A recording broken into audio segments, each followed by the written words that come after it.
So at this point, we're really done with Firefox for the moment. It's actually loaded up some pages for us inside Burp Suite, and we've done a little bit of tinkering around. We've done a little bit of passive scanning so far.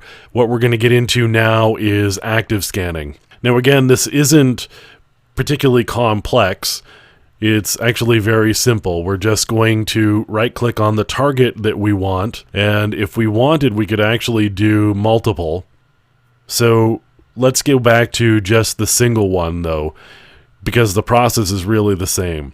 So we're going to right click on that one target that we want to look at, and we're going to actively scan this host. So what comes up is the active scanning wizard. So we're going to remove duplicate items with the same URL and parameters. It looks like there's 19 there. We could actually just remove items with no parameters. If there are no parameters, there's not a lot of programmatic access to the site in that way. It's just a static page, so there may be no particular reason to spend a lot of time there. I'm actually going to leave those alone right now. I could remove things with JavaScript or GIF or JPEG or PNG or CSS and not take a look at those if I wanted to. In this case, though, I'm going to leave that alone, and it doesn't really matter anyway, because for this particular site, we've actually turned up no items there. So I'm going to go to Next.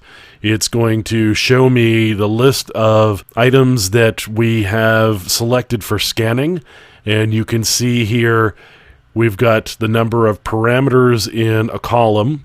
We've got the number of cookies and the status that we received when we did some checking with it previously, the length, the MIME type, and the extension. You can see there's some Perl pages, some HTML, some PHP, and it looks like there's a text page as well. So we're going to run this through the wizard now. I'm going to just click OK, and now the scanner is actually going to start. So if I click over here, I can go over to Scan Queue. So under Scanner, I've got Results and I've got Scan Queue. So right here, I've got my Scan Queue, and we can see the number of requests that were made. If there were any errors, we would get the number of errors, and then we get the status, which is the status of the scan, as opposed to the status of the testing that it's doing. So we've got some issues that have been found, and you can see they get color-coded as well. So there's some informational items, there's a couple of critical items, looks like 3 critical items so far, and then a medium risk item.